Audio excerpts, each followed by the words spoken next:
पता है कि एक साल से ऊपर जो आंदोलन चला किसानों का फसल खराबे के मुआवजे को लेकर है और सरकार ने एक पैसा मुआवजा भी नहीं दिया।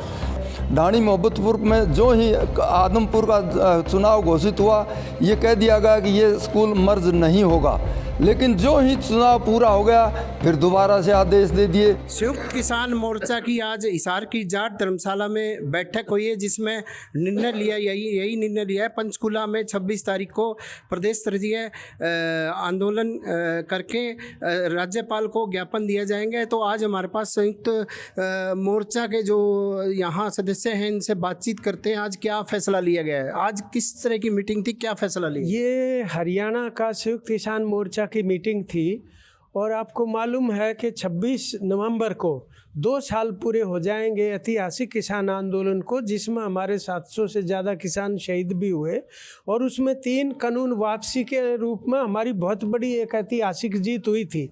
लेकिन इसके बावजूद भी सरकार ने जिन अन्य चीज़ों को माना था, जैसे मान लो न्यूनतम समर्थन मूल्य की कानूनी गारंटी है, उससे बाद में वो मुकर गए। इसी प्रकार से मुकदमे वापसी में अभी रेलवे के मुकदमे लटके पड़े हैं। इसी तरह से बिजली बिल 2020 को लेकर भी उन्होंने ये कहा था कि सभी संबंधित पक्षों से मशवरा करके ही उसको संसद में पेश किया जाएगा, लेकिन पेश कर दिया। ये तो अच्छी बात है कि विपक्ष के दबाव से उसको जो स्टैंडिंग कमेटी थी संसद की, उसको रेफर कर दिया गया।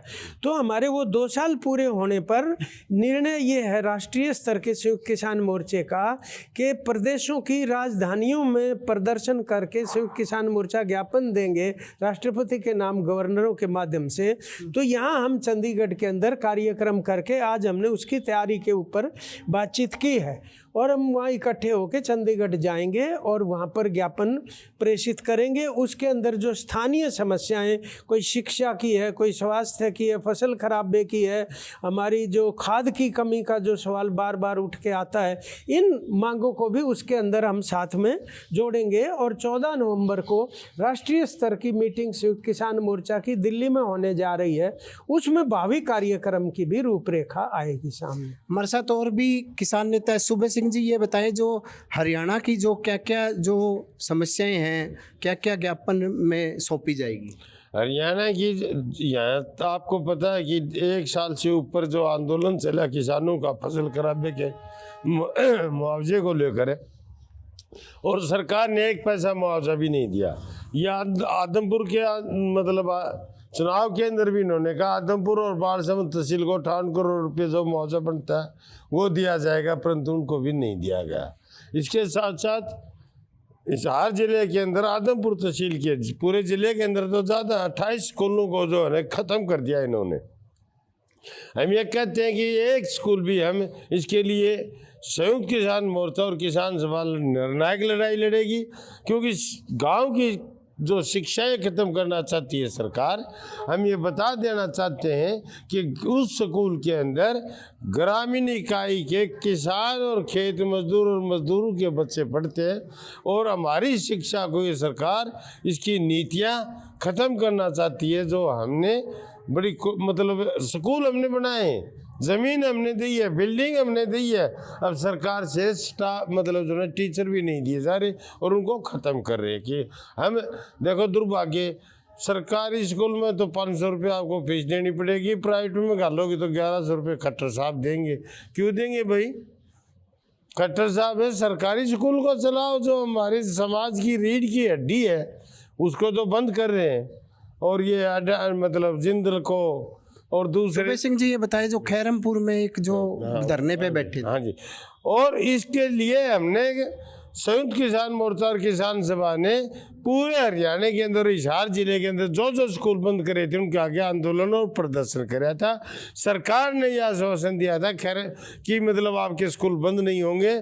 और जो ही चुनाव खत्म हुआ 66 दिन से वहाँ खैरमपुर के अंदर धरना चला था।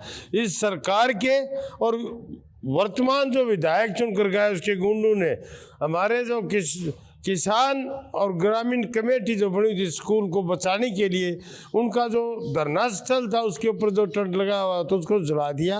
हमने पुलिस के अंदर आदमपुर के मतलब थाने के अंदर FIR दर्ज करा दी, DSP साहब को बता दिया अगर सरकार ने उन गुंडों को गिरफ्तार नहीं किया तो सरकार को इसका खामियाजा भुगतना पड़ेगा, हम साफ कह देना चाहते हैं। और लॉ एंड ऑर्डर की जिम्मेवारी यहाँ के जिला प्रशासन की होगी, ये भी बता देना चाहते हैं। हम बख्शेंगे नहीं किसी भी सूरत के अंदर। तो हमारे साथ और भी जो किसान नेता हैं, इनसे बातचीत करेंगे। अगर आप ज्ञापन दे रहे हैं सरकार को 26 तारीख को, तो उसके बावजूद भी मांगे पूरी नहीं, तो आगे किस तरह का आंदोलन होगा? आगे तो हम वही तैयारी करने के लिए आज यहाँ मीटिंग हुई है कि हम आगे की रूपरेखा बनाएंगे।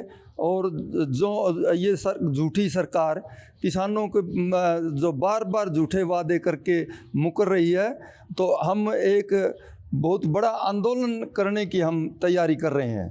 तो आज सरकार ने जैसे हमारे छोटे मोटे मुद्दे यहाँ हैं, अब चाहे मुआवजे का हो, चाहे स्कूलों का हो, चाहे वो पराली का हो, चाहे पराली पर सरकार ने कहा था कि हम पराली के किसान किसी तरह जलाए, हम पराली पर आपको कोई भी कानूनी कार्रवाई नहीं करेंगे। लेकिन आज पराली जलाने पर किसानों को नोटिस दिए जा रहे हैं, जबकि किसान बाध्य है पराली जलाने के लिए। पराली उसके लिए कोई मुद्दा नहीं है, क्योंकि उसके पास इतना पैसा नहीं हो कि पराली का प्रबंध कर सके, और सरकार इस पर कोई खर्चा करना नहीं चाहती है। और चाहे वो स्कूलों का मुद्दा हो, चाहे स्कूल था अपने ढाणी मोहब्बतपुर का, जिनमें किसानों के बच्चे, मजदूरों के बच्चे पढ़ते हैं। ढाणी मोहब्बतपुर में जो ही आदमपुर का चुनाव घोषित हुआ, ये कह दिया गया कि ये स्कूल मर्ज नहीं होगा। लेकिन जो ही चुनाव पूरा हो गया, फिर दोबारा से आदेश दे दिए कि ये स्कूल मर्ज कर दिया गया है ढाणी मोहब्बतपुर का। आज खैरमपुर की बात ले लो, खैरमपुर में तो सरकार और ये पार्टी बिल्कुल गुंडागर्दी पर उतर आई है। आज जो अपने अमन और चैन के साथ अपनी मांगे मनवाने के लिए धरने पर बैठे थे, उनका टेंट को जला दिया गया। ये लोकतंत्र के ऊपर एक धब्बा है। मैं बस अपनी यही बात कहना चाहता हूँ कि हम किसान आंदोलन हमारा फिर से जीवित करेंगे, और किसान हमारी जो मांगे हैं उनके लिए फिर से सड़कों पर होंगे।